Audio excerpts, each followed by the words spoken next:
রাসূল সাল্লাল্লাহু আলাইহি সাল্লামকে জিজ্ঞাসা করে হলো সবচেয়ে উত্তম সম্পদ কোনটি যার জাকাত লাগে না?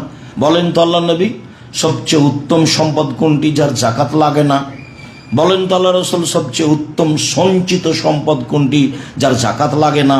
তখন রাসূল সাল্লাল্লাহু আলাইহি সাল্লাম বলছেন, শোনো, আফজালুল মাল, সবচেয়ে উত্তম সম্পদ, সঞ্চিত সম্পদ যার জাকাত লাগে না তা হচ্ছে লেসানুন যাকির, ওই জিহ্বা যে জিহ্বা আল্লাহকে ডাকে, ওই জিহ্বা যে তাসবিহ তাহলিল জিকির আজকার করে।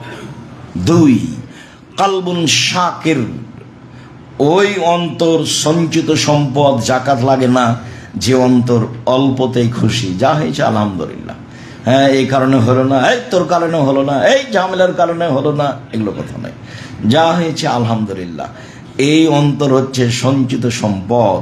3, জাওজাতুন তুইনহু আলা দীনিহি, ওই স্ত্রী যে তার স্বামীকে দিনের উপরে সহযোগিতা করতে পারে সে হলো সঞ্চিত সম্পদ যার জাকাত লাগে না।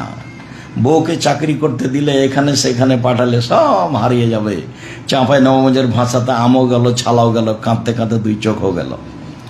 বাড়িতে রাখেন, নিরাপদে রাখেন, হেফাজতে রাখেন, নিজে যা পয়সা উপার্জন করছেন এটা দিয়ে আল্লাহর উপরে সন্তুষ্ট হন।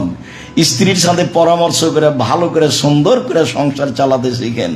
10,000 টাকায় সংসার চলবে ইনশাল্লাহ।